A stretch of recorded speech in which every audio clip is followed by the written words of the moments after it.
Hi, I'm Paul Bowman, CEO at Wexer, the digital fitness specialist who deliver over 25 million fitness experiences per year for our partners worldwide. Welcome to the Wexer podcast, where we'll be speaking to industry experts to bring you insights and advice to support your business journeys. In today's episode, I'll be chatting with Jessica Vo-Mast, VP of Sales for Comm-Fit, which specialises in design, installation, and servicing of commercial-grade fitness centres. Jessica, how are you? We're fantastic. Thank you so much. Thanks for having me on. I'm looking forward to getting your background. You've been in the industry many years, so there's a lot of insights that a lot of listeners can take. So we're going to focus a lot in this in regards to multifamily housing, but we'll talk a little bit broader. But before we get into it, let's dive into your background. So can you share with me a little bit about the listeners a bit about your background?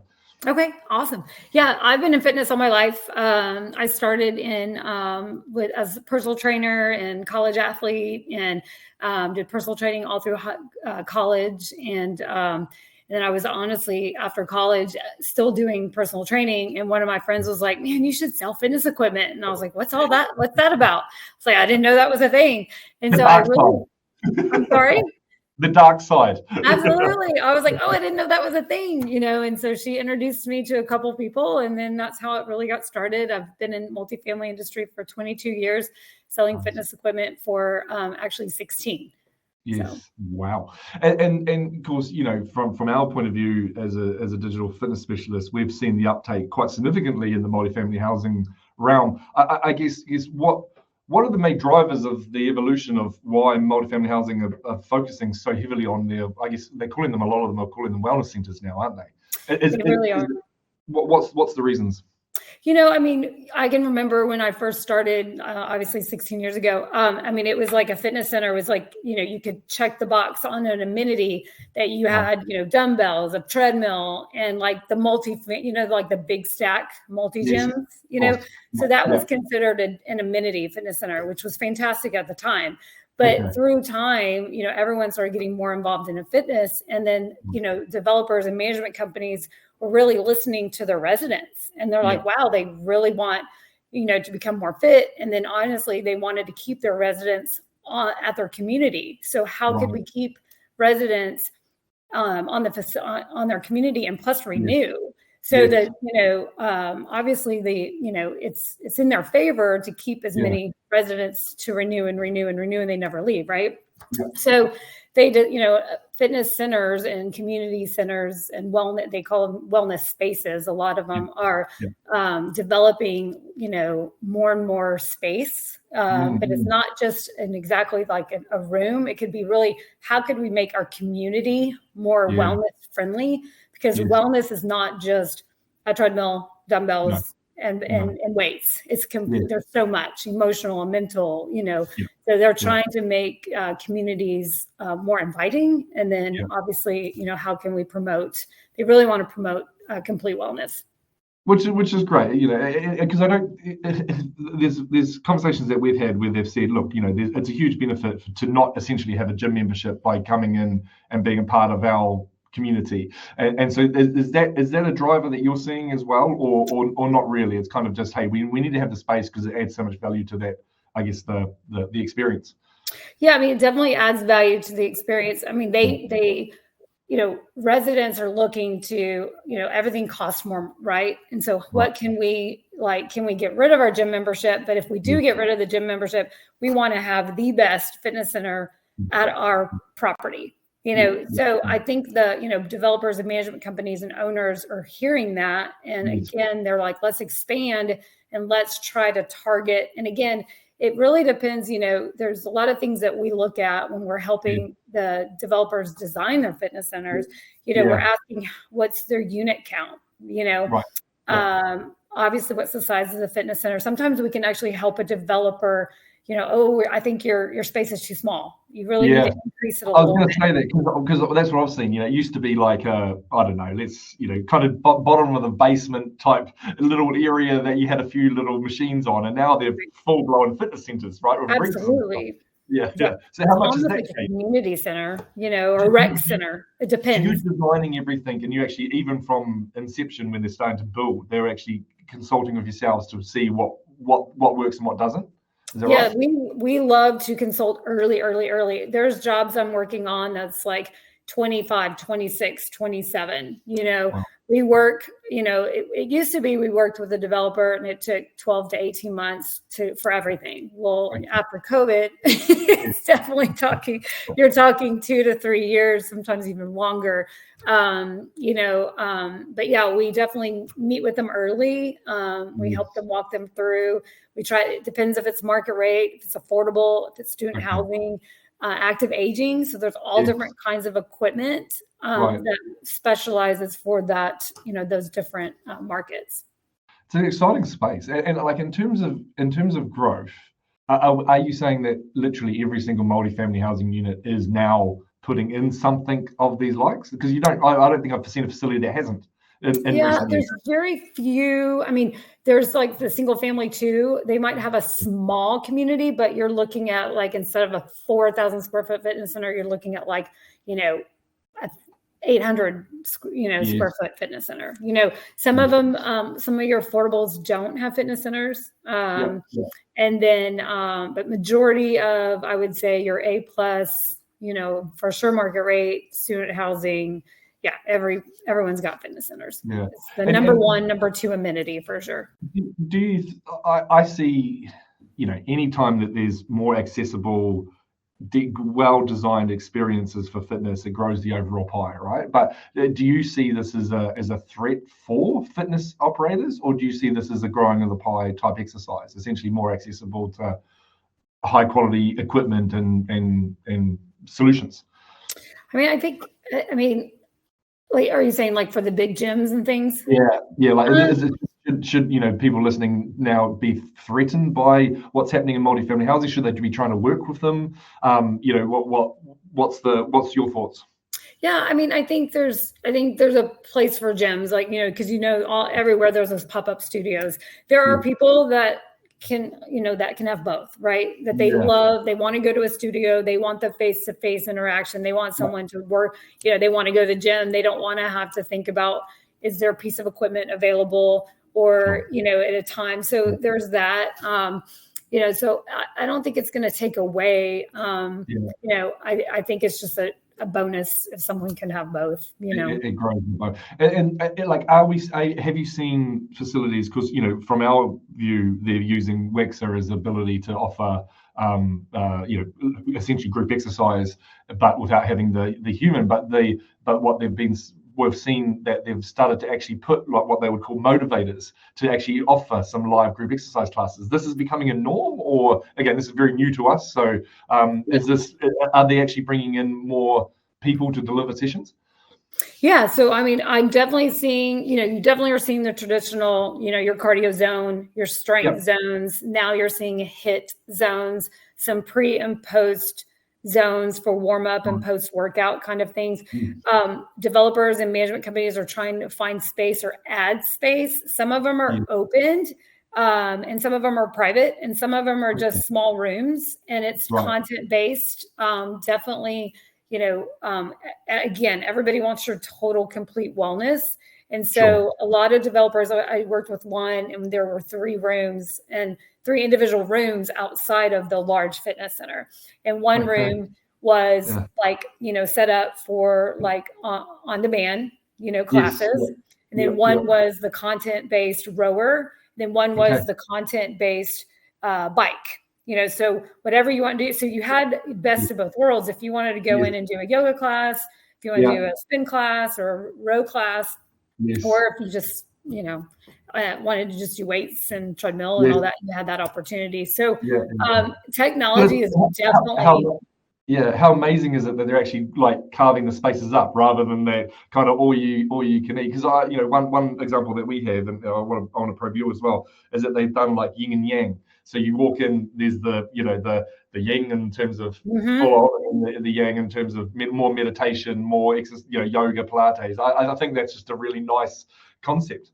Absolutely, yeah, and they are building. They're not as large, right, as the full. Because the cardio and the strength takes most of the space, but they are putting spaces in and designing, or there's an outdoor, like it might open up and then there's turf outside. and then they can bring their yoga mat out. And then it's awesome when they have content like a Wexer, an app, they can bring the app out with them to the yard, and then they're working out on the turf yard. So definitely seeing all of it coming together. Yeah, and that was my other question for us as well. We've seen more adoption of mobile technology. So they're wanting to use apps for people inside their apartments, I guess, and then they have the virtual systems. Do you think that's a trend that continues? So essentially just making it easier for them to access content so they can do meditation, wellness, sleep stories, et cetera, et cetera. Absolutely. Because, everyone has different schedules, right? And then not everyone's back in the office, right? Yeah. Totally. And so then they can work out at any time, anywhere. Yeah. And if there's kids that live with them and they want to get engaged in a cooking class, or there's the app where they can get on and put it on their smart TV. And, I think, definitely I'm seeing developers trying to add wellness amenities, and it's not just for that fitness buff. It's for, because, again, fitness, wellness there's a complete package, and it's all different, all different areas of wellness. And so what is your prized example for how to do it the best way for yourself? Wow. Yeah, no. I'm very intrigued now. Wow. I really ask a lot of questions with my customers, and so I don't know if I have one prize that I think with everybody. You're working in the confinements. They're trying to. They tell you the space that you can work with, and you might suggest it needs to be bigger, but you're still working with what they've got. You're not designing it from this is exactly how it should be done, or am I wrong in thinking that? It depends. I mean, sometimes I get it the very beginning, and we are designing, and like architects and all of us are on the phone, and we're like designing the whole thing with we've got development, we've got management, we've got architect, we've got like everybody, and we're truly developing this huge master plan community, but it's all through the community center, like basketball court, pickleball court, fitness center, like we're doing it all, and then we're all just brainstorming. And so that's awesome. I love doing that. I think I want to move. I'm sorry? I think I want to move. I want to move. Yes, come on to Texas.